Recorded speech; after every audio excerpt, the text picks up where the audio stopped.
Hello friends, welcome to Rupa's kitchen. আশা করি আপনারা সকলে খুবই ভালো আছেন। দূরে কাছে যে যেখান থেকে আমার ভিডিওটি দেখছেন, আজকের রেসিপিতে আপনাদের সকলকে আমন্ত্রণ জানাচ্ছি।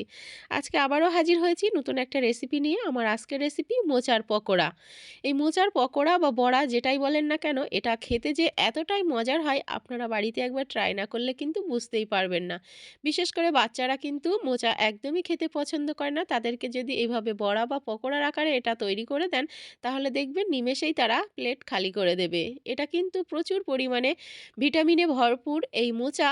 তাহলে অবশ্যই বাড়িতে একবার ট্রাই করবেন। তাহলে চলুন দেরি না করে তৈরি করে নেওয়া যাক আমার আজকের রেসিপি।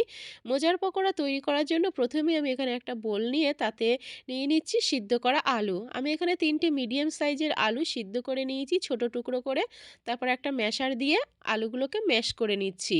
যেহেতু আলুটা গরম আছে, আপনারা চাইলে কিন্তু গ্রেটার দিয়েও গ্রেট করে নিতে পারেন, কিংবা হাত দিয়েও কিন্তু এটা করে নিতে পারেন। তারপর আমি এখানে দিয়ে দেবো মোস্ট ইম্পর্টেন্ট মোচা।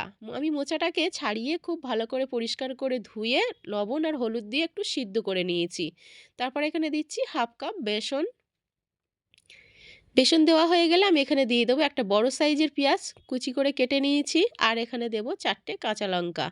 যারা ঝাল বেশি খেতে পছন্দ করেন তারা ঝালের পরিমাণ বাড়িয়ে নিতে পারেন। দিয়ে দেবো ধনেপাতা কুচি, অবশ্যই দেওয়ার চেষ্টা করবেন, ফ্লেভারটা দারুণ আসবে। তারপর এখানে দিয়ে দেবো স্বাদ মতো লবণ, দেবো হাফ চামচ হলুদ গুঁড়ো, আর দেবো এখানে হাফ চামচ লঙ্কা গুঁড়ো। সঙ্গে দিয়ে দেবো হাফ চামচ ধনে এবং জিরের গুঁড়ো, আর দেবো সামান্য একটু গরম মশলার গুঁড়ো। সব উপকরণগুলো দেওয়া হয়ে গেলে হাত দিয়ে বেশ ভালো করে মাখিয়ে নিতে হবে। আবারও বলছি, লবণের পরিমাণটা আপনারা খুব বুঝেই দেবেন, কারণ মোচা সিদ্ধ করার সময় কিন্তু আমি লবণ ব্যবহার করেছি। সেই বুঝে লবণটা কিন্তু আপনারা আপনাদের স্বাদ মতনই ব্যবহার করবেন।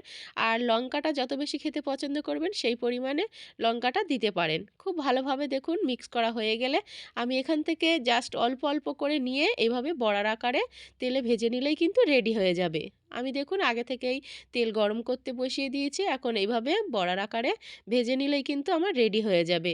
এটা খুব সহজেই কিন্তু তৈরি করা হয়ে যায়। খুব কম উপকরণে, বাড়িতে থাকা উপকরণ দিয়েই কিন্তু তৈরি করা যায়। এটা এতটাই মজার খেতে হয় যে আমি আপনাদের বলে বোঝাতে পারবো না। অবশ্যই বাড়িতে একবার ট্রাই করবেন, দেখবেন এটা কতটা মজার হয়। তারপর 2 থেকে 3 মিনিট এক সাইড ভাজা হয়ে গেলে আমি অপর সাইডটাও কিন্তু উল্টে পাল্টে ভেজে নেব। এটা কিন্তু খুব বেশি সময় লাগবে না ভেজে নিতে, কারণ আলু, মোচা সব কিছুই কিন্তু সিদ্ধ করে তারপর আমি ব্যবহার করেছি। 2 সাইড জাস্ট একটু উল্টে পাল্টে ভেজে নিতে হবে, আর গ্যাসের ফ্লেম অবশ্যই লো টু মিডিয়ামের মাঝামাঝি রেখে এই পকোড়াটা তৈরি করে নিতে হবে। এই পকোড়াগুলো কিন্তু ছোট থেকে বড় সবাই কিন্তু খুবই মজা করে খাবে। অবশ্যই বাড়িতে একবার ট্রাই করে দেখবেন।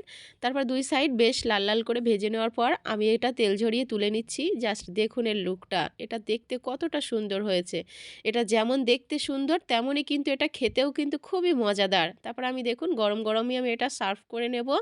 এটা ছোট থেকে বড় সকলেই কিন্তু খুবই পছন্দ করবে। চা, কফির সঙ্গে কিন্তু বিকালের নাস্তায় এটা আপনারা খেতে পারেন, কিংবা এটা মুড়ির সঙ্গেও কিন্তু আপনারা মেখে খেতে পারেন। আবার গরম গরম ডাল ভাতের সঙ্গেও কিন্তু দারুণ মজা লাগে এটা খেতে। দেখুন বন্ধুরা, আমি একটা ভেঙে দেখাচ্ছি। এটা উপর থেকে যতটা বেশি ক্রাঞ্চি, ভিতরটা কিন্তু একদমই সফট। এটা দারুণ মজার রেসিপি আজকে আপনাদের সঙ্গে শেয়ার করেছি। আশা করি আমার আজকের এই সহজ রেসিপি আপনাদের খুব ভালো লেগেছে। ভালো লাগলে ভিডিওতে একটা লাইক করবেন, আর রেসিপি কেমন লেগেছে অবশ্যই কমেন্ট করে জানাতে ভুলবেন না। ভিডিওটা শেয়ার করে দেবেন, এবং আমার চ্যানেলে যদি নতুন বন্ধু হয়ে থাকেন অবশ্যই চ্যানেলটিকে সাবস্ক্রাইব করে চ্যানেলের পাশেই থাকবেন। দেখা হবে নতুন কোনো রেসিপিতে। ততক্ষণ পর্যন্ত ভালো থাকবেন, সুস্থ থাকবেন। ধন্যবাদ সবাইকে।